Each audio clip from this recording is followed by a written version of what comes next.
Bonjour et bienvenue à tous pour ce webinaire référent Covid-19, comment assurer votre nouvelle mission. Bonjour à tous. Pardon.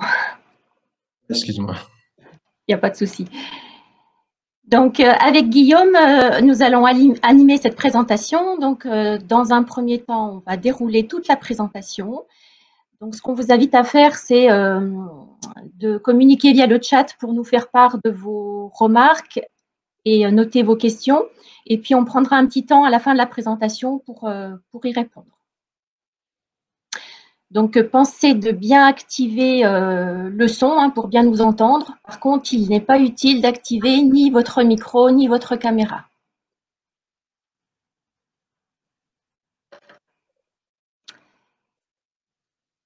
Je vais laisser la main à Guillaume pour nous présenter et présenter donc le sommaire de cette présentation. Voilà. Donc, le temps que les derniers participants arrivent, puis dans 5 minutes, on attaque le déroulement. Donc, déjà, commencer par ma collègue, Florence Jolivier, donc, qui est formatrice référente à l'OPSAT, qui est une grande habituée de ces webinaires et de ces présentations. Et moi-même, donc Guillaume Marin, intervenant en prévention des risques professionnels au service de santé du Haut-Doubs, prochainement collègue de l'OPSAT.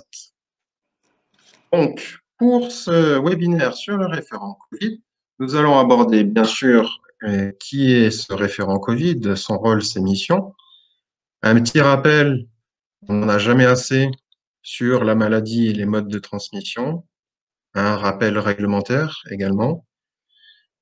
Je pense que tout le monde le connaît déjà, mais c'est le livre de chevet du référent Covid et de tout employeur et préventeur qui se respecte, le protocole national pour assurer le suivi de santé et la sécurité des salariés face à l'épidémie de la Covid-19. Et un petit point sur la démarche de prévention, en lien avec la webinaire sur la mise à jour du document unique par rapport à la Covid-19, qui sera un peu plus tard dans l'après-midi, et un petit temps d'échange questions-réponses par le biais du chat. Donc voilà, n'hésitez pas à poser toutes les questions qui vous viennent par rapport à la présentation et toutes les remarques. Voilà.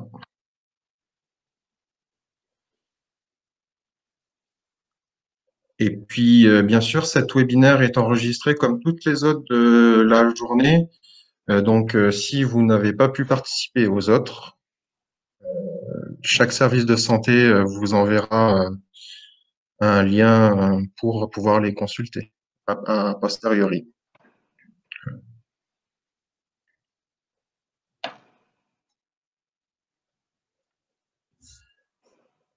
On va encore entendre un tout petit peu. Ouais. Hein?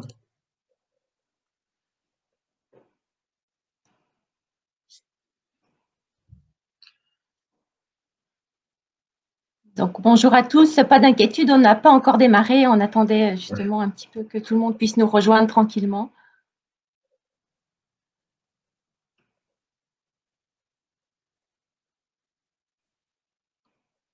L'attente est plus compliquée en webinaire qu'en physique.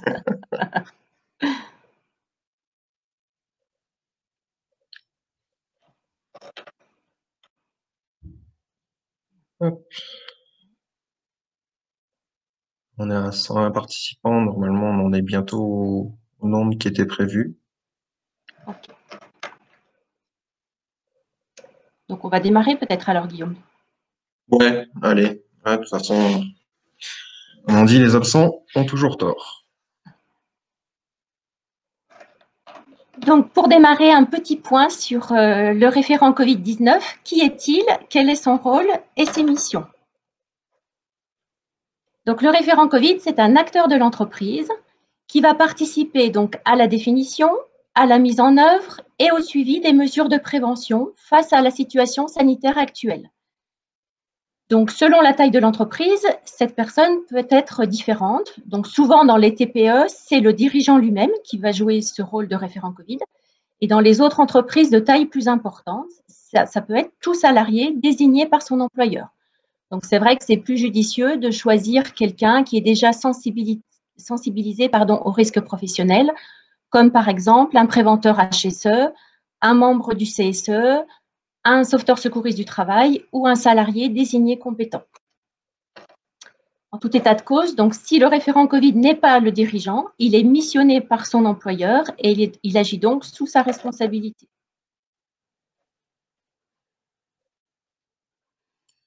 Donc, une fois que le référent Covid est nommé, les missions donc, sont d'ordre organisationnel, opérationnel et communication information.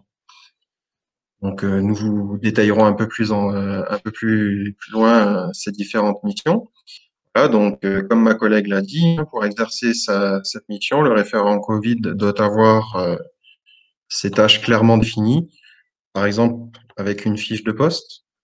Hein, et quel est le temps nécessaire pour exercer sa mission? Hein, c'est un temps qui doit être compris sur son temps de travail actif.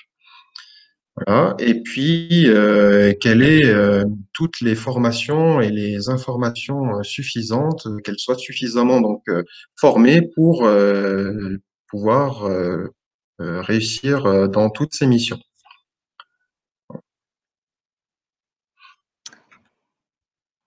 Alors, je vois juste, j'ai l'information comme quoi quelqu'un n'entend pas la communication, donc il faut bien activer votre son sur votre PC, bien augmenter le volume.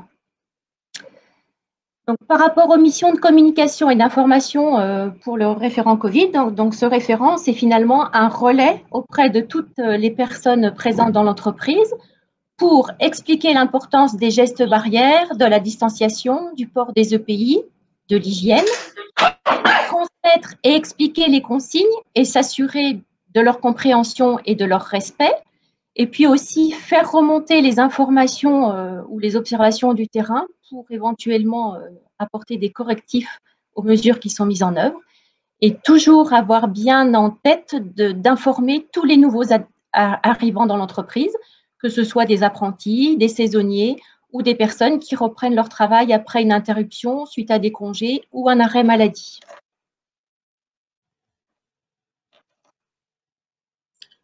Donc, en résumé, le référent Covid, c'est un acteur de prévention. Donc, il met en œuvre et suit les actions préventives. Il est le lien avec le terrain pour faire remonter les bugs et réactualiser les mesures en conséquence. Et il veille en permanence l'évolution de la situation sanitaire et réglementaire. Et encore une fois, il reste sous la responsabilité de l'employeur.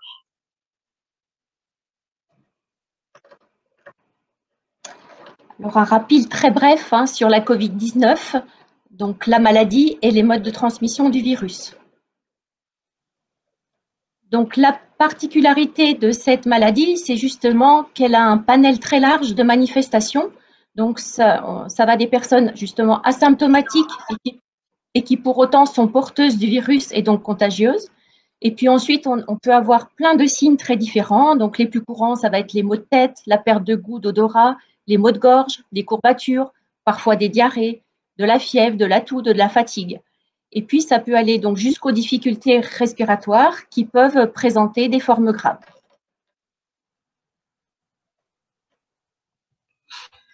Donc, les voies de contamination de ce virus sont les muqueuses, donc le nez, la bouche, les yeux. Hein, donc, ça peut être de manière directe, par simple inhalation de gouttelettes projetées par une autre personne qui discute en face de nous, ou dans un autre cas, de manière indirecte. Là, ça va être tous les contacts manuels sur des surfaces ou des objets potentiellement contaminés et où après on va venir se mettre les mains aux yeux, dans le nez, à la bouche. Là, on va se créer une autre contamination.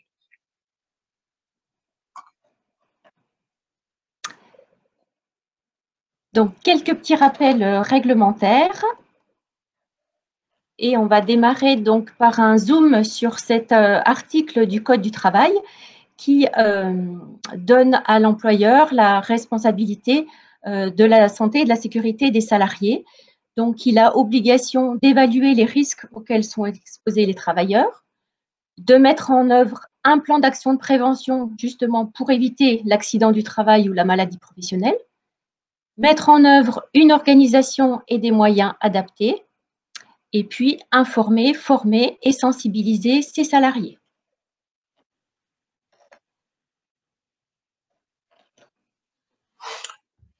De l'autre côté, au niveau du salarié, il n'a pas juste des droits, hein, il a aussi des devoirs, et ces devoirs, c'est de prendre soin en fonction des règles prescrites par l'entreprise, de sa sécurité, sa santé, ainsi que de celle des autres.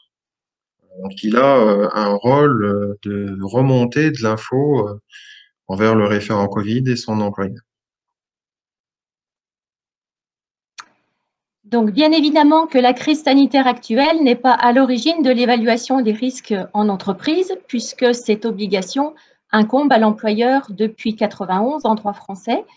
Et on a en 2001 un décret qui a rendu obligatoire l'établissement d'un document unique d'évaluation des risques pour toutes les entreprises, quelle que soit leur taille et leur activité. Et du coup, à ce propos, on va faire un petit clin d'œil à nos collègues qui vont intervenir un petit peu plus tard dans l'après-midi à 16h30 sur la thématique de la Covid-19 et de la mise à jour du document unique d'évaluation des risques.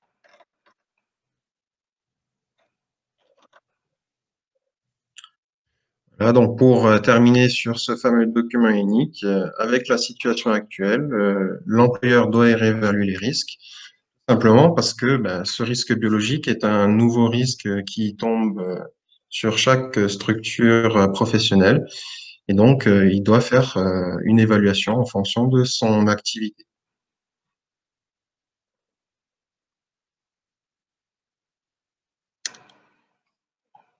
Alors, on va peut-être vous laisser juste quelques secondes pour peut-être vous exprimer sur le chat si vous en ressentez le besoin. Faire une petite pause avant d'attaquer donc un petit balayage du protocole national.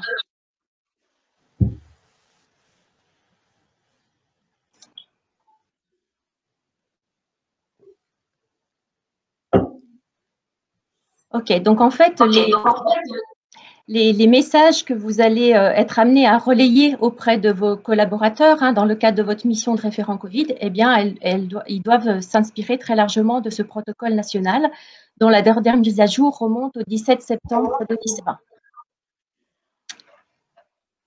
Donc, que nous dit ce protocole? La première chose, c'est qu'il faut prêter une attention particulière aux travailleurs détachés, aux travailleurs saisonniers, aux intérimaires et aux titulaires de contrats de courte durée. Alors, prêter une attention, ça veut dire qu'il faut s'assurer qu'ils connaissent bien les modes de propagation du virus, les gestes barrières, les mesures de distanciation physique et les mesures de prévention et de protection mises en œuvre dans l'entreprise. Donc, pour s'en assurer, on va les informer via des notes de service, de l'affichage ou des formations. Et puis, il faut aussi accorder une attention particulière aux travailleurs à risque de forme grave de Covid-19, en limitant les contacts et les sorties des personnes en raison de leur fragilité à l'égard du virus. Donc, on peut organiser du télétravail, aménager un poste de travail et puis être particulièrement vigilant concernant les mesures d'hygiène des mains, notamment. Donc, ces gestes barrières, ces mesures d'hygiène élémentaires pour lutter contre la propagation de ce virus, comme tout autre virus. Voilà, donc c'est se laver les mains, pas forcément avec du gel hydroalcoolique, l'eau et le savon sont tout aussi efficaces que ce fameux gel. Voilà, pour tout ce qui est toux et éternuement, se couvrir le visage avec le coude. Voilà, utiliser des mouchoirs à usage unique et donc les éliminer tout de suite après. Éviter de se toucher donc le nez, les muqueuses et la bouche qui sont donc des vecteurs de transmission du virus. Éviter les contacts physiques, donc le serrage de main et les embrassades ne sont plus de rigueur depuis le début de la crise. Et enfin, la distanciation physique ou distanciation sociale, en fonction de comment on souhaite l'appeler. Voilà, donc qui là-dedans comprend le respect de la distance d'au moins 1 mètre. Voilà. Et puis, derrière, vous avez aussi le travail sur le flux, limiter le croisement de personnes et les concentrations de population, donc va permettre de mieux respecter cette distanciation. Le télétravail, bien sûr, fait respecter de manière optimale cette distanciation. Et voilà, si en dernier recours, ces éléments ne sont pas possibles, vous avez la possibilité d'utiliser des dispositifs de séparation type écran en plexiglas. Concernant les autres recommandations, donc la consigne, ça va être d'aérer régulièrement les locaux de travail. Donc, on va conseiller à minima 15 minutes toutes les 3 heures. Nettoyer aussi les locaux de travail et toutes les surfaces, donc le matériel utilisé, avec un produit actif sur le virus. Et puis, donc, éliminer les déchets en utilisant des poubelles à ouverture non manuelle. Et puis, éviter de porter des gants qui donnent un faux sentiment de protection. On y reviendra tout à l'heure dans la présentation.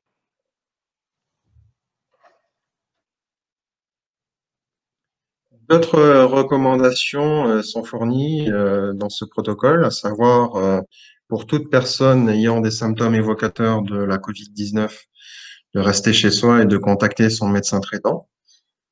Et bien sûr, en cas de forme grave, d'appeler le 15. Et quand cela se passe sur le lieu de travail, il y aura un protocole à appliquer, qui sera expliqué un peu plus loin. Et enfin, une autosurveillance de la part des salariés sur la température. Voilà, un contrôle systématique à l'entrée de vos établissements ne sont pas obligatoires et ne sont pas recommandés. Donc justement, on va revoir un petit peu quel est le protocole de prise en charge d'une personne symptomatique et des contacts rapprochés. Donc il y a trois mots importants, l'isolement, la protection et la recherche de signes de gravité. Donc la première chose, effectivement, c'est d'isoler la personne qui présente des symptômes dans une pièce dédiée en se protégeant avec un masque chirurgical et en lui demandant de porter un masque, sauf bien sûr si elle est en souffrance respiratoire. Dans un deuxième temps, donc on va mobiliser la personne formée dans l'entreprise, donc soit le SST formé au risque Covid, soit donc le référent Covid, pour qu'il puisse prendre en charge cette personne. Le troisième point, c'est d'essayer justement d'évaluer un petit peu la gravité. Donc, soit on est sur des signes qui ne sont a priori pas graves dans l'immédiat et donc on va conseiller plutôt à la personne de contacter son médecin traitant ou le médecin du travail. Par contre, si on est sur des signes graves, notamment une détresse respiratoire, là, on va plutôt contacter le SAMU, donc faire le 15.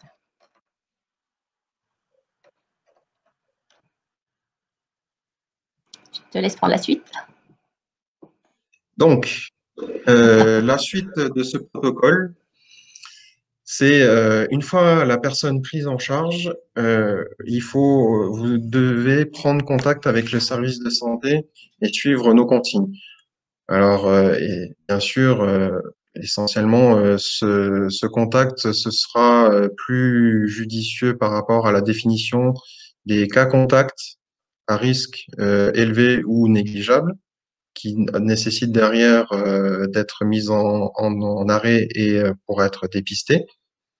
Et bon, bien sûr, les consignes de nettoyage et désinfection au poste de travail, mais donc ça, c'est les consignes déjà de base pour éviter la propagation du virus.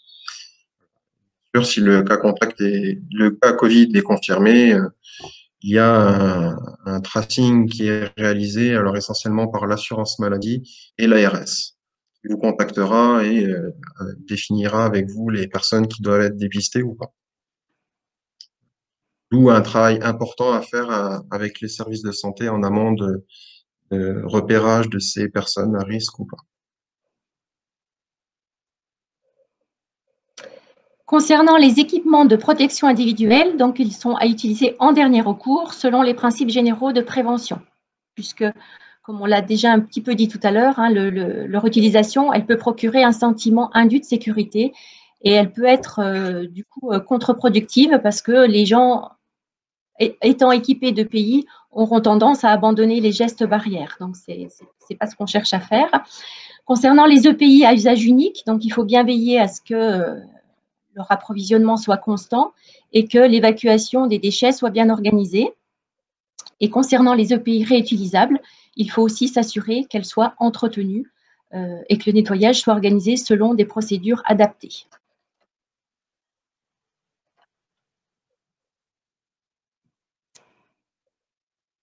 Donc là, on va rentrer dans le vif du sujet.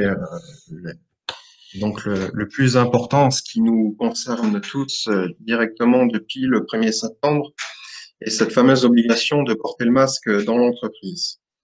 Donc, le rappel du principe général, c'est que le port du masque est obligatoire dans les entreprises, dans les lieux collectifs clos. Il intervient en complément des autres mesures de prévention organisationnelle et collective, la distanciation, les gestes barrières, les écrans en plexi, voilà, l'aération, toutes ces actions-là. Et bien sûr, hein, on ne rappellera jamais assez, ce masque doit couvrir le nez, la bouche et le menton, et pas que la bouche et le menton ou que le nez.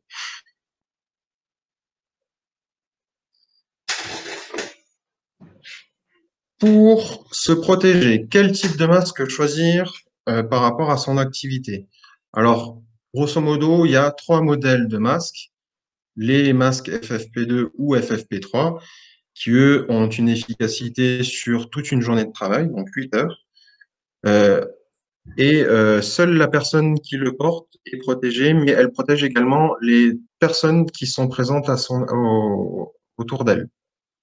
Voilà, donc c'est réservé aujourd'hui essentiellement aux soignants et au personnel médico-social qui sont en première ligne en cas de vague, de seconde vague et en prise en charge des patients contaminés. Pour les entreprises, ce sera essentiellement les masques chirurgicaux et les masques en tissu, masques dits alternatifs grand public. Là, dans quel que soit le type de masque, hein, c'est 4 heures d'utilisation au maximum et tout le monde autour de soi doit le porter.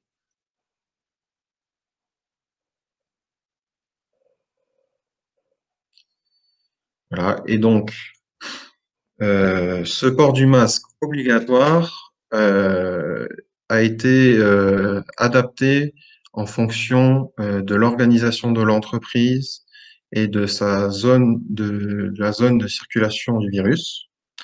Voilà, donc il y a des principes qui sont définis par rapport aux différents niveaux de circulation. Donc, le niveau le plus élevé actuellement qu'on peut avoir en France, c'est le niveau 1, circulation active du virus. Et vous avez aussi le niveau 2, circulation modérée, et niveau 3, circulation faible du virus.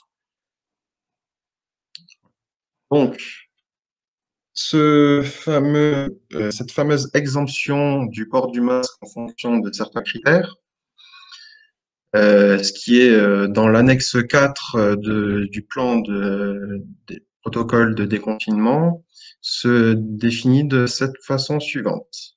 Donc, quand vous êtes en zone verte, le département est en zone verte.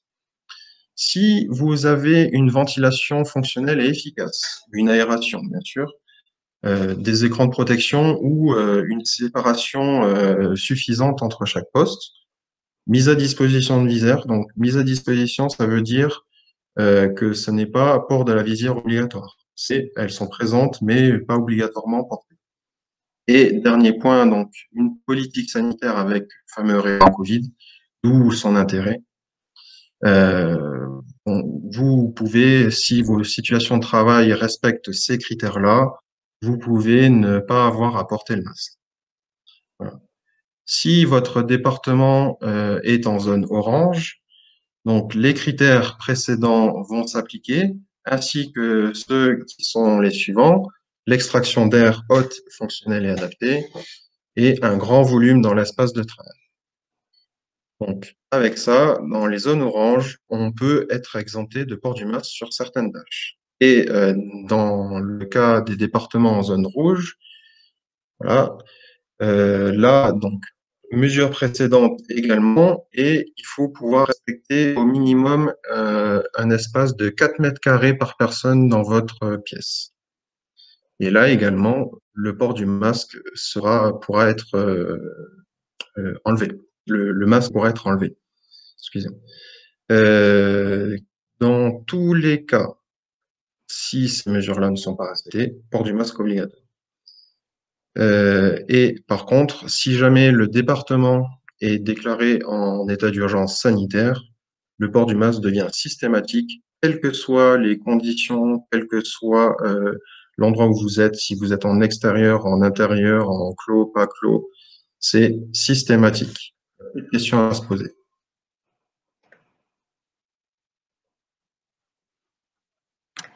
Alors, concernant les autres pays, donc pour les visières, elles ne sont pas une alternative au port du masque. Elles vont intervenir donc en complément pour la protection du visage, mais elles ne remplacent pas le masque. Les surblouses, les charlottes, donc elles sont à utiliser en cas d'impossibilité de mettre en œuvre de façon permanente les gestes barrières ou lorsque l'activité de travail le nécessite. Et pour les gants, donc, sauf si c'est justifié par son activité professionnelle, il n'est pas utile, il est même plutôt déconseillé de mettre des gants parce que quand on porte des gants, on se croit protégé et on a tendance à toucher un petit peu toutes les surfaces et à porter plus facilement les mains à son visage. Et c'est là où on risque la contamination. Donc, il vaut mieux conseiller un lavage très régulier des mains plutôt qu'un port de gants. Et quand on doit porter des gants, on pense bien de les jeter dans une poubelle après chaque utilisation. Les tests des dépistages.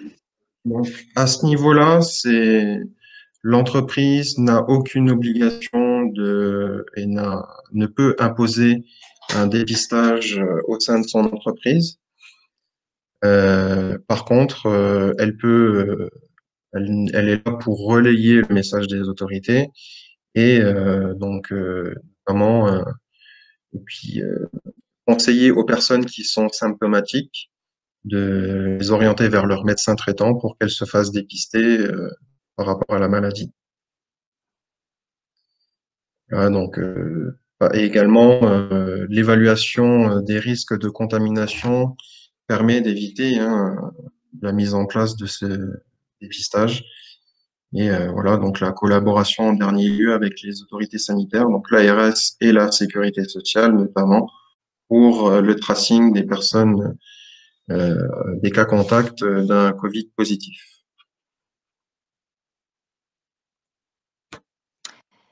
Et concernant donc la prise de température, donc elle n'est pas obligatoire en entreprise. Au contraire, on va plutôt demander à chaque salarié de s'auto-surveiller et en cas de symptômes ou de fièvre le matin avant d'aller au travail, eh bien, on va contacter son médecin et consulter avant de reprendre le travail. Voilà, on va pas aller plus loin. Et on va rebondir maintenant sur concrètement sur la démarche de prévention des risques, donc adaptée à cette situation sanitaire actuelle. Donc on va finalement s'inspirer de ce protocole pour mettre en œuvre les choses dans l'entreprise. Donc comme pour toute évaluation de tout risque, finalement, cette démarche de prévention sur la Covid-19 va répondre à différentes étapes. Donc, la première des choses, c'est d'évaluer concrètement les risques d'exposition au virus dans l'entreprise. Et une fois qu'on a repéré le risque, eh bien, on va mettre en œuvre des mesures de prévention qui vont viser à éviter ou en tout cas à réduire au maximum le risque de contamination.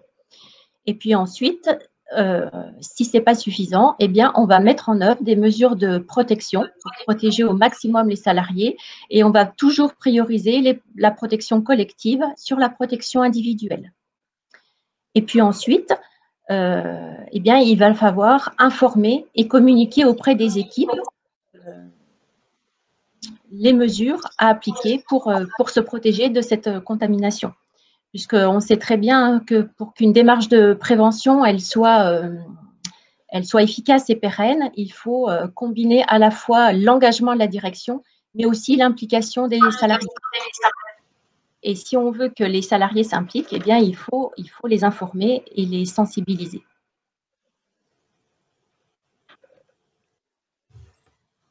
Voilà, tout est résumé, tout ce que vient dire ma collègue est résumé ici, hein.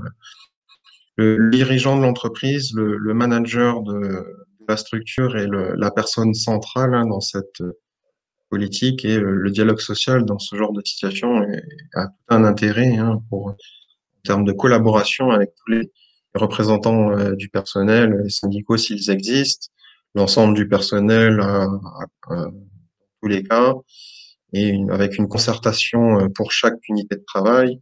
Et bien sûr, sans oublier le service de santé qui est là pour vous conseiller et vous accompagner dans toute cette démarche qui peut être très compliquée et qui change régulièrement.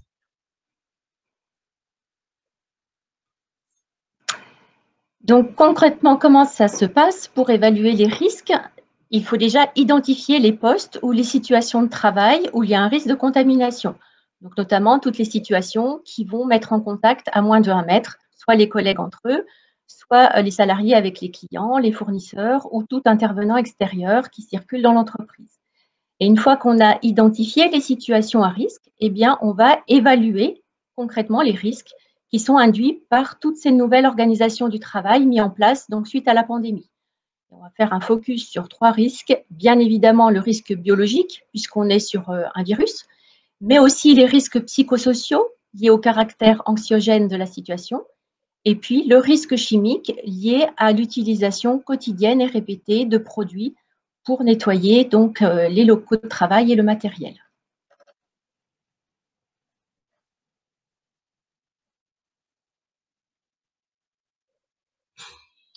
Donc, l'évaluation des risques, elle commence par un découpage, une journée type et de différentes phases de travail différentes qui peuvent amener à une exposition au risque.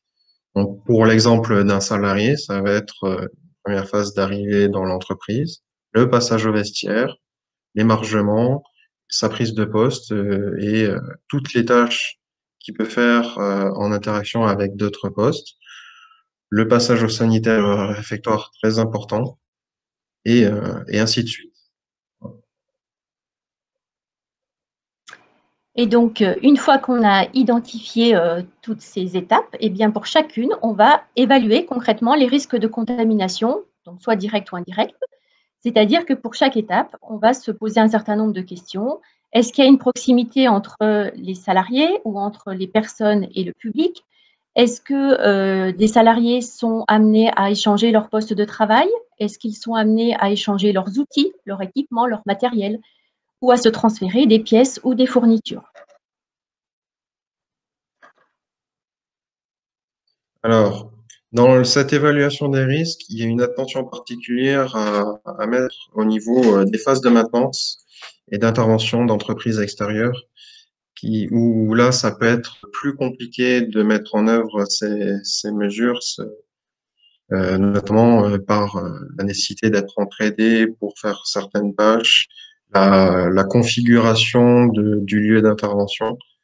Donc voilà, une attention particulière sur ces phases-là. Les fortes affluences quand on reçoit du public et bien sûr les périodes en marge du travail proprement dites, qui sont donc les vestiaires, les sanitaires, les salles de pause et réfectoires, les placements en véhicule, qui sont sources potentielles et plus récurrentes de contamination professionnelle depuis le début de la crise. Voilà. Et puis bien sûr, les autres risques, hein, le risque chimique lié à l'utilisation de produits nettoyants. Alors en soi, ça paraît anodin, mais utiliser plusieurs nettoyants incompatibles et générer des dégagements gazeux plus toxiques qu'à l'initial. Et le risque psychosocial lié à la situation anxiogène de la pandémie, mais à bien d'autres facteurs qu'on vous donnera un peu plus loin également. Donc, concernant l'évaluation du risque chimique, eh bien, on va se reporter aux fiches de données de sécurité des produits qu'on utilise. Ces fiches, elles sont transmises donc par vos fournisseurs. Et puis ensuite, on vous conseille de vous rapprocher de votre service de santé au travail où les équipes peuvent vous aider à analyser ces fiches et à vous conseiller sur les mesures de prévention à mettre en œuvre en fonction des dangers qui sont identifiés sur ces fiches. Donc, le dernier risque, hein, le risque psychosocial. Donc, on vous a déjà dit, hein, l'anxiété liée à la pandémie, la peur d'être contaminé, de contaminer les autres et son entourage suite à son travail, le risque lié à l'isolement quand on est mis en télétravail ou quand on est personne à risque grave de Covid, le stress qui peut être engendré par ces nouvelles organisations de travail et un risque et non des moindres, c'est la crainte et les incertitudes sur l'avenir de l'entreprise, hein, qui pèsent tant sur l'employeur que sur les salariés. Donc, on a revu comment évaluer les risques et maintenant, on va faire un petit focus sur des mesures qu'on peut mettre en œuvre justement pour prévenir les contaminations. Donc, dans un premier temps, la contamination directe et on va respecter donc les principes généraux de prévention qui sont dans le Code du travail. Donc, c'est-à-dire qu'on va déjà réfléchir en amont à l'organisation du travail pour éviter ce risque de contamination. Donc, on va jouer sur la distanciation physique. Et si ces mesures de distanciation, elles ne sont pas suffisantes, alors on va les compléter par des mesures de protection collective, comme par exemple la mise en place de dispositifs de protection, des écrans transparents, la mise en place de poubelles à ouverture non manuelle avec une commande au pied, l'aération bien sûr des locaux de travail, donc à minima toutes les 3 heures 15 minutes, et puis, si ces mesures collectives, elles ne sont pas suffisantes, alors on va pouvoir les compléter par la protection individuelle, les EPI, alors notamment les masques, puisque de toute façon, aujourd'hui, c'est obligatoire. Et puis, limiter, bien sûr, les échanges entre plusieurs personnes dans un même lieu. Et même principe, Guillaume. Donc, pour la contamination indirecte, on va appliquer la même démarche. Voilà, donc, au niveau de l'organisation, ça va être limiter les contacts, l'utilisation d'équipements sur de zones communes, privilégier tout ce qui est individuel, bureau, outillage, etc. Si cela n'est pas possible, dans ce cas-là, on va passer sur de la protection collective avec des outils qui vont nous permettre d'utiliser ces, ces éléments en commun comme des stylets pour des tablettes, des plots pour déplacer des outils, etc.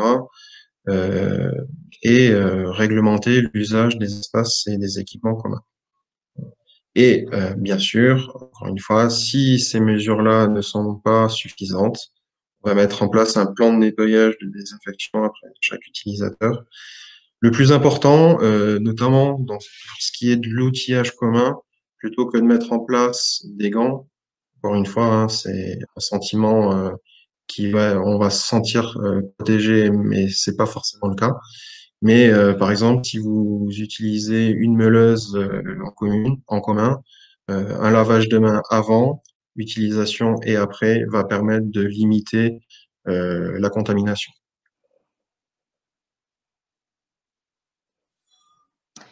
Et puis donc, une fois qu'on a évalué, décidé des actions à mettre en œuvre, eh bien, il faut communiquer donc auprès des salariés.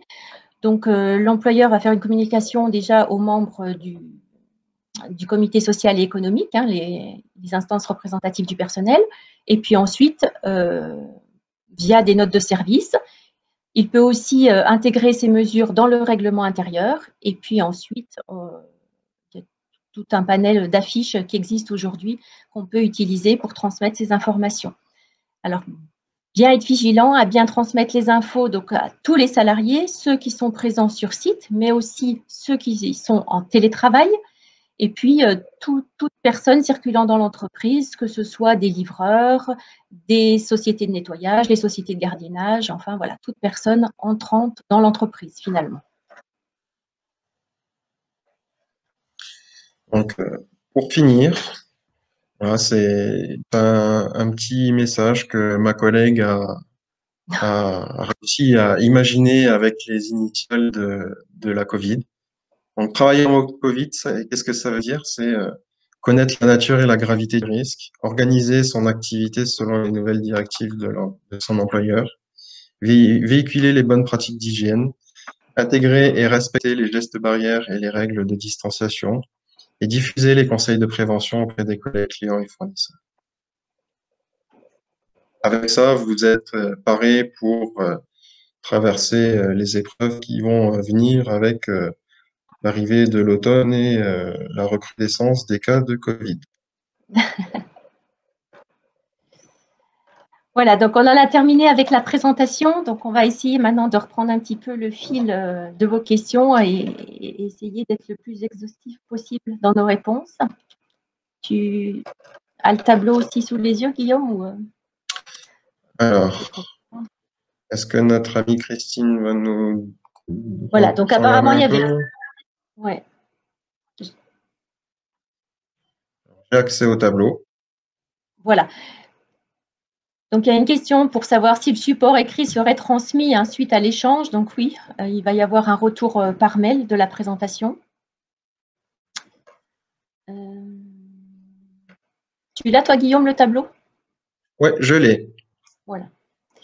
Donc, il y a des questions qui ont déjà été répondues. On va peut-être repasser quand même dessus pour que tout le monde les ait. Hein. Oui. Donc, l'obligation du référent Covid, ben oui. Alors, dans les TPE, on l'a dit, c'est souvent le dirigeant qui est le référent Covid. D'autant plus que, comme on vous l'a montré dans l'annexe 4 du plan de déconfinement, le référent Covid, s'il est présent, peut permettre une exemption de port du masque dans certaines situations. Bien sûr, aujourd'hui, il y a de nouveaux codes couleurs qui ont été créés entre le rouge et l'état d'urgence sanitaire. Voilà, on les abordera un peu plus loin. Donc après, j'ai une question. Moi, là, si le dirigeant est le référent, est-ce qu'il doit être présent sur site? C'est vrai que c'est mieux pour évaluer la situation de terrain et puis de mettre en œuvre des mesures qui sont bien adaptées à la situation de terrain. Donc, c'est préférable effectivement qu'il soit présent.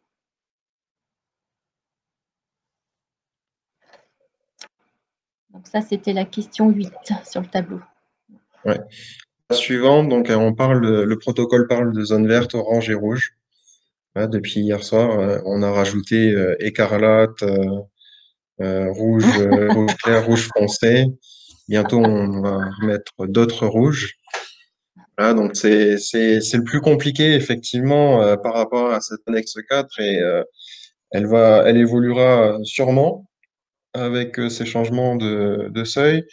Après, pour l'instant, de me souvenir de ce que les indicateurs sur Santé publique France disent, c'est qu'en Bourgogne-Franche-Comté, on est au maximum en zone rouge et certaines sont en zone modérée, voire même faible. Donc, euh, le plus important, c'est de suivre l'évolution et puis ne pas hésiter de se rapprocher, encore une fois, de votre service de santé pour savoir en fonction du code couleur, quoi faire et comment le mettre en œuvre. Alors ensuite, il y avait une question par rapport au savon. Est-ce qu'il faut mieux utiliser le savon ou le gel hydroalcoolique? Donc, de l'eau et du savon, c'est très efficace. Ce qui compte pour les deux techniques, je pense, c'est de bien prendre le temps de bien se laver les mains correctement sur toutes les zones des mains. Le dessus, le dessous, entre les doigts, les ongles, les poignets. C'est ça. Exactement, oui, effectivement. Alors après, tout le monde y va de son analyse, mais effectivement, on a pu entendre que le savon nettoyé et le gel hydroalcoolique étaient en complément du savon, mais dans tous les cas, l'un ou l'autre, en fonction du type de souillure que vous pouvez avoir, seront plus ou moins adaptés. Donc, au niveau de la question suivante, doit-on interdire la pause café dans les salles de pause? Honnêtement, non.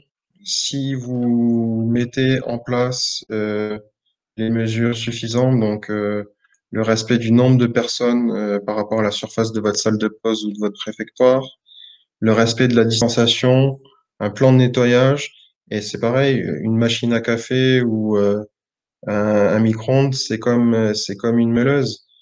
Si vous vous lavez les mains avant de l'utiliser et après utilisation, vous limitez la contamination, vous limitez la contamination de ces appareils et vous limitez le risque pour les salariés tout en leur permettant d'avoir accès à des aspects sociaux de l'entreprise qui sont nécessaires de perdurer malgré la crise.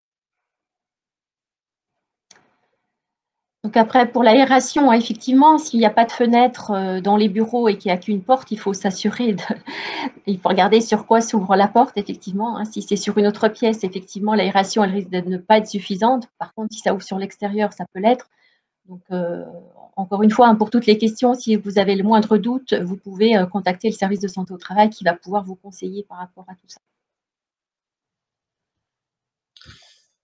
En cas de non-respect des salariés des protocoles mis en place par le référent ou l'employeur, pouvons-nous prévoir des sanctions disciplinaires, sachant qu'il y a des personnes à risque au sein de l'entreprise? Qu'il y ait des personnes à risque ou pas dans l'entreprise, les mesures mises en place dans le cadre de la prévention de la COVID-19 sont intimement liées à l'obligation de moyens et de résultats de l'employeur et donc et en contrepartie, le salarié donc a cette obligation de respecter les règles établies et de faire remonter tout manquement. Donc, vous pouvez effectivement appliquer des sanctions disciplinaires. Bien sûr, cela doit être intégré dans votre règlement intérieur si vous l'avez, et à défaut, dans une structure plus petite, vous pouvez l'intégrer à partir de notes de service. Mais dans tous les cas, c'est intéressant de les faire valider par l'inspection du travail.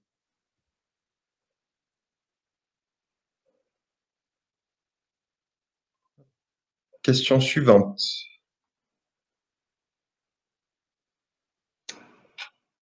Alors, Tu veux que je la fasse, Florence? je veux bien, oui, pardon, excuse-moi, j'ai perdu le… Donc, la conjointe d'un salarié est testée positif au Covid. Hum. Il est en arrêt depuis une semaine. Comment devons-nous gérer son retour en entreprise? Ben, voilà. Tout dépend si le salarié a été testé positif et présente des symptômes ou non. Donc, s'il est Covid+, donc il va être isolé le temps qu'il soit guéri et qu'il ne soit plus contagieux vis-à-vis du collectif. Et s'il ne l'est pas, il va être isolé un certain temps par rapport à son conjoint ou sa conjointe, enfin, pour éviter, pour surveiller s'il ne déclenche pas la maladie. Et à son retour, bah, c'est bien sûr le respect des gestes barrières, des distanciations, mais comme s'il n'était pas Covid plus ou dans tout, enfin, les mesures de prévention sont les mêmes. Voilà, il n'y a pas de visite à prévoir. Bien sûr, ce qu'il faut s'assurer, c'est que, au-delà de ça, c'est que les collègues de travail avec qui cette personne-là travaille, et s'il n'y a pas de crainte aussi de ce côté-là. Mhm. Ensuite, il y avait une question sur que préconiser quand il n'y a pas de pièces disponibles pour l'isolement. Donc là, il faut réorganiser finalement les locaux, essayer d'en trouver une. Et si vraiment il n'y a pas d'espace disponible, eh bien, il va falloir isoler la personne à l'extérieur le temps qu'elle puisse être prise en charge. Juste avant, il y avait une question sur, dans le cadre de réunion, boire le café n'est pas possible car nous devons enlever le masque. C'est comme l'histoire de la pause café, hein. Ça dépend de la configuration de la pièce et de la mise en œuvre des mesures barrières. En effet, au cours d'une réunion, si vous êtes tous avec les masques, boire le café sera compliqué. Après, ben, la jauge, effectivement, c'est ce qui est toujours conseillé, c'est la jauge des 4 mètres carrés. C'est une jauge qui permet de respecter les gestes barrières dans toutes les directions. Question suivante, c'est les sanctions possibles en cas de non-respect des consignes. C'est comme pour le protocole. Mm. Là, c'est une obligation, c'est lié par le document unique, c'est une obligation réglementaire. Donc, Ouais. Et dans la mesure où c'est bien consigné par écrit, eh bien, ça peut être sanctionnable, effectivement. voilà, bien sûr. Alors ensuite. Entretien des masques en tissu. On est sur la même question, Florence? Oui, c'est ça. Donc, Il faut se reporter aux consignes du fabricant. Hein. Ouais, voilà. L'étiquetage À qui est problématique. savoir que, ouais, à savoir que ça a changé hein, dernièrement. Ils ont supprimé la consigne de nettoyer à 60 degrés. Hein, on peut nettoyer aujourd'hui à 30 degrés. Voilà. C'est juste ça qui a changé. Alors,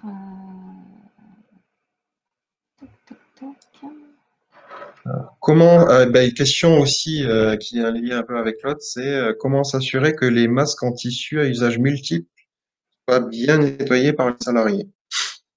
Donc ça, c'est de la sensibilisation pour de le faire hein, et d'insister. Voilà, il y a une idée aussi qui est effectivement assez intéressante, c'est le code couleur. Un par jour, un différent par jour et par matinée. Voilà. ouais.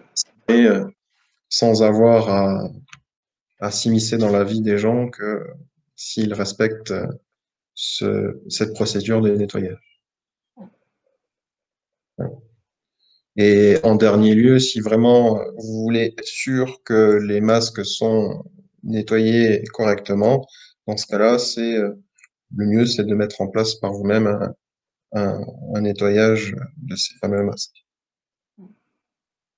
Alors, il y avait une question aussi sur comment définissez-vous les grands volumes, l'extraction d'air haute. Ce jour, malheureusement, il n'y a pas plus de précision à ce niveau-là dans le protocole. Hein. C'est un petit peu au C'est juillet. la partie, Ouais. c'est le législateur qui est un peu facétieux. Hum. Voilà. Il vous dit grand volume, extraction d'air haute, à vous de voir. Donc là, c'est pareil, hein. N'hésitez pas à vous rapprocher de votre service de santé. Encore une fois, hein. On fait notre pub, mais voilà, hein, on est là pour vous conseiller. Donc, ce genre de choses, c'est là où nous, on peut apporter une plus-value et un éclaircissement sur vos questions. Alors, il y a la question aussi, je suis un petit peu plus bas du coup, parce que je vois un petit peu le temps qui passe, même si on a encore un petit peu de temps. Hein. Une salariée en contact avec le public veut porter des gants car le savon même hydratant lui abîme les mains. Doit-on lui demander de les enlever? Alors, on va rappeler hein, que les gants, pourquoi pas, effectivement, mais de toute façon, il faut quand même se laver les mains avant de les mettre et après le retrait, de toute façon. Et une manière aussi d'enlever les gants pour éviter de se souiller les mains. Oui. Donc, ça, c'est un petit dépliant qui est disponible sur le site de l'INRS, qui est très bien fait et très ludique. Voilà. Si vraiment la personne veut porter des gants. Tac, tac. Donc, les sèchements automatiques, ce n'est pas trop conseillé hein, parce que ça va remettre en suspension finalement les particules. Donc, on va de manière générale éviter tout ce qui souffle, hein, les ventilateurs, les soufflettes, etc. Donc, plutôt préconiser les essuie-mains jetables.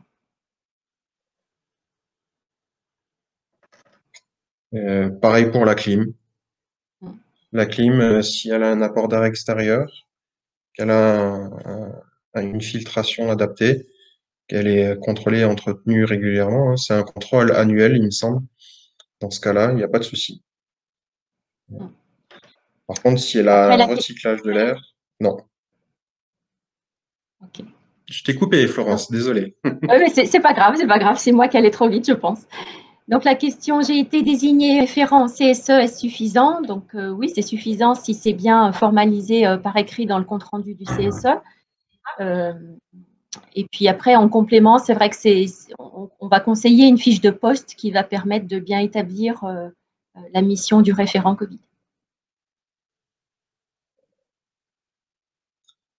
Doit-on faire signer un document au futur référent?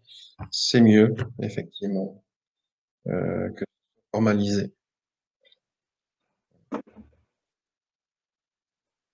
Donc, pour le choix du référent, c'est en général soit le salarié désigné compétent, une personne du service HSE ou un des membres du CSE, CSSCT, ou à défaut l'employeur.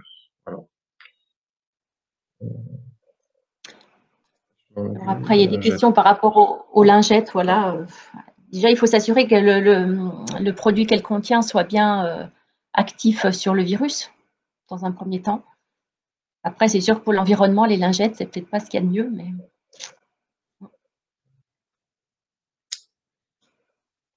Et puis les poubelles, Les effectivement, poubelles, il faut s'assurer qu'elles soient fermées.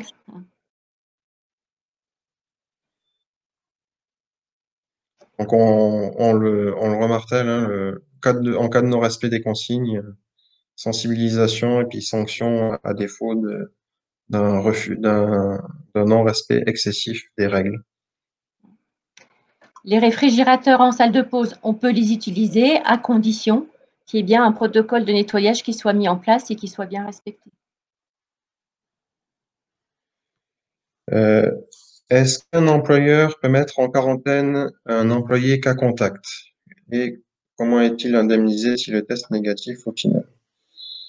Voilà, donc, quelle que soit la situation, les salariés cas contact à risque sont définis par la Sécu et l'ARS en collaboration avec l'employeur, mais l'employeur peut anticiper cette démarche en se rapprochant de son service de santé. Et dans tous les cas, les personnes sont isolées sur une certaine durée et c'est un arrêt maladie voilà, qui est comme un arrêt maladie classique. Donc il y a 3 jours de carence. Alors, en ligne 45, donc que pensez-vous d'un dirigeant qui doit vouloir licencier toute personne ne portant pas ou mal le masque? Sans avertissement préalable, comment gérer la délation entre salariés? Alors, c'est sûr que la sanction disciplinaire, elle va être graduelle, bien sûr. On va déjà commencer par rappeler les consignes, commencer déjà par des avertissements avant une éventuelle mise à pied. Et puis voilà, de toute façon, dans tous les cas, il faut bien sûr privilégier le dialogue. Donc, c'est tout le rôle finalement du référent Covid qui va être un petit peu l'intermédiaire entre les décisions qui sont prises et puis l'application sur le terrain. D'où l'intérêt de vraiment nommer quelqu'un qui est sensible à ces problématiques et qui va être un appui, un relais de confiance pour l'employeur, pouvoir gérer ce genre de situation.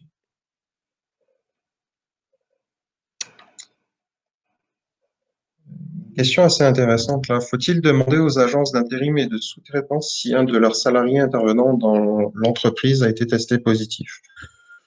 Non. Non, c'est de toute façon, vous serez au courant si jamais elle a été positive une fois qu'elle est intervenue chez vous et qu'il y a potentiellement des cas contacts.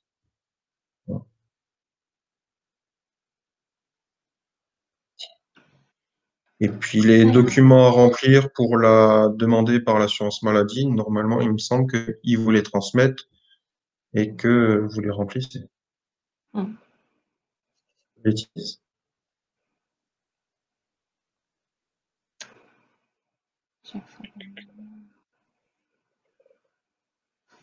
Je crois qu'après, on a répondu sur les questions d'aération, là.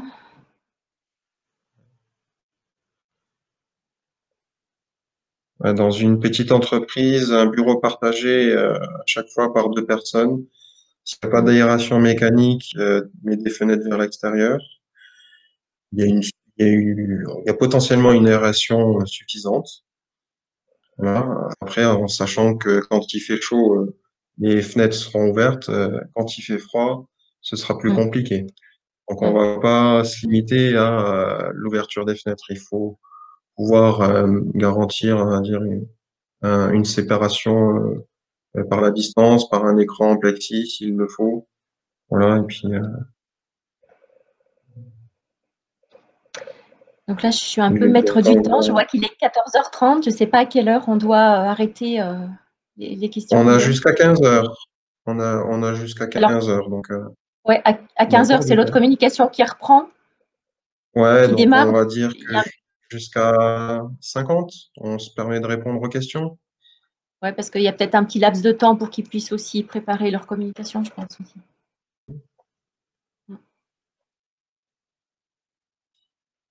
Alors, est-ce que la Covid est reconnue en maladie professionnelle? Oui, mais pour une certaine catégorie de professionnels. Et c'est essentiellement les professions médicales, médico-sociales. Voilà. C'est pour les autres secteurs professionnels, pas de maladie professionnelle. D'accord. Et pour votre information, la maladie professionnelle, elle sera déclarée que lorsque la personne sera mise au minimum sous oxygénothérapie. Donc vraiment en cas grave de Covid.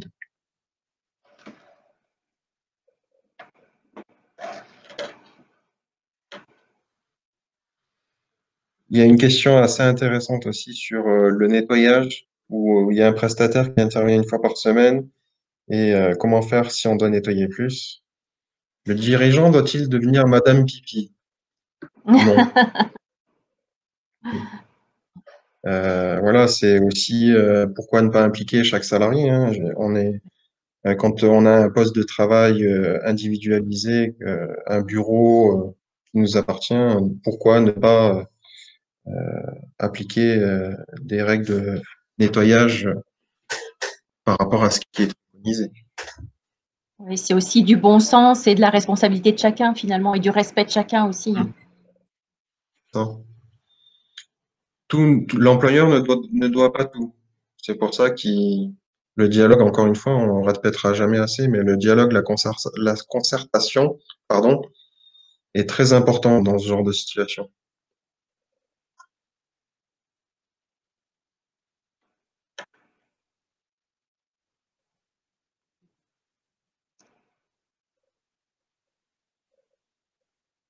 Autre question sur le nettoyage. Donc, dans le protocole, ils disent lavage quotidien des sols.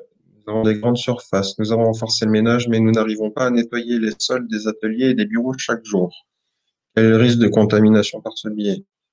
Bon, il n'est pas nul, hein, mais Ouais, il n'est après, pas c'est non pas, plus pas un contact direct non plus. Enfin. faire très attention. Il faut appliquer au quotidien les gestes barrières, notamment la désinfection des mains des salariés qui sont présents dans ces zones de travail. Et voilà, ça limite pas le.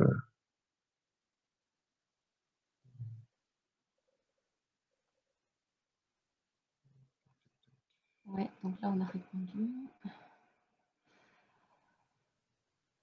La période de recherche contact tracing est de 48 heures avant le début des signes à l'isolement du cas. Ou de 7 jours avant le prélèvement positif par l'isolement du cas si le cas confirmé est asymptomatique. Faut que je relise la phrase là. Ouais, je...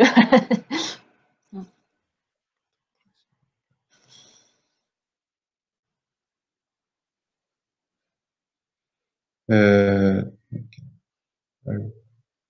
ah oui, effectivement, un cas contact à risque, il est censé être testé au bout de 7 jours. Parce que si effectivement, s'il est testé rapidement, il y aura pas le test, il sera pas forcément, il va être négatif, alors que le lendemain, il peut devenir positif.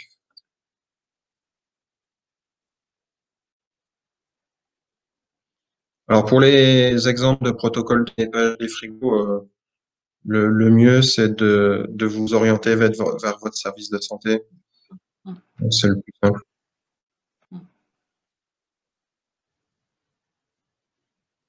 C'est pareil, hein, pour toutes les questions qui sont plutôt du coup d'approche médicale, il vaut mieux se retourner vers son service et son médecin du travail peut-être.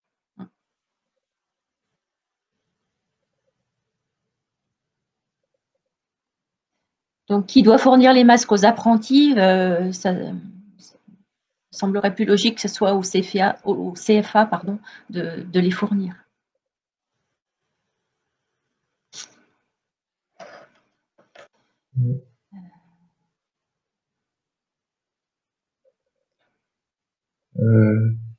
Il me semble, sauf erreur de ma part, que le médecin du travail ne délivre plus d'arrêt de travail pour les Covid. Je crois que ça a été Étant donné qu'on retiré est, justement, ouais, de la mise à jour hein, des protocoles. Ça a été retiré, je crois. Ouais. étant donné qu'on n'est plus en état d'urgence sanitaire, le médecin du travail n'a plus ce pouvoir-là.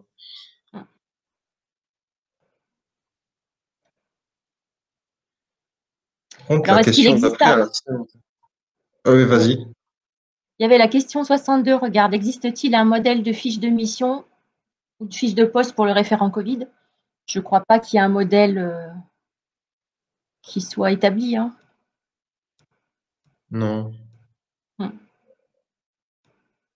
non, s'il peut reprendre dans les grandes lignes de ce qu'il est censé faire, bah, là, avec la présentation que vous avez eue, vous avez les grandes lignes que vous pouvez intégrer dans cette fiche de mission. Voilà.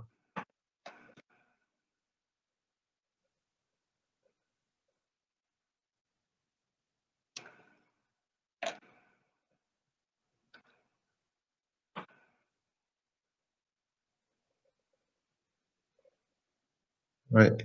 Oui, l'histoire, question 63, là, que faire en cas de salarié présentant des symptômes type sinusite confirmés par son médecin et qui, par mesure de précaution, prescrit un test PCR? Doit-on mettre cette personne en isolement et doit-on mettre toute personne qui en attend de résultats en isolement? Effectivement, ça semble compliqué à appliquer au quotidien et puis derrière, vous pouvez vous retrouver rapidement sans personne pour gérer les lignes. Donc, la personne qui a des symptômes, quand elle se fait tester, soit le médecin décide aussitôt de l'arrêter. Si par contre il ne décide pas de l'arrêter, bah, de toute façon, vous appliquez les mesures de prévention, les gestes barrières et le port du masque. Hein, et puis, effectivement, ce devrait être suffisant. Puis donc la dernière question, effectivement, il y a beaucoup d'informations, hein, il y a beaucoup de choses qui sont écrites. Est-ce qu'on doit tout garder? Bah, voilà, il faut effectivement plutôt se recentrer sur la mise à jour, la dernière mise à jour du document unique d'évaluation des risques, les comptes rendus de CSE, le règlement intérieur et puis l'émargement des salariés. Voilà, c'est déjà pas mal. Oui. C'est déjà. Voilà, donc je pense qu'on a quand même balayé déjà pas mal de questions. On va peut-être s'arrêter là pour cette intervention, puisqu'on va laisser la main sur nos collègues hein, qui vont intervenir sur d'autres thématiques. Et puis, bah, s'il y a d'autres questions qui viennent, de toute façon, c'est pareil. Hein, encore une fois, n'hésitez pas à vous rapprocher de votre service Oui, tout qui à sera là fait. donc, pour faire le relais hein, sur les infos qu'on peut vous transmettre, les outils qu'on peut aussi vous donner. Et puis, quel accompagnement on peut vous apporter dans toutes ces démarches qui sont certes assez lourdes. Voilà. En tout cas, on vous remercie infiniment pour votre participation. J'espère qu'on a été clair dans nos explications, qu'on vous a apporté quelques éléments Voilà. de réponse. Et voilà, on va vous souhaiter une bonne continuation. Bon courage à vous pour la suite et pour la période automnale qui arrive et qui semble compliquée. Bonne fin de journée à tous. Merci beaucoup.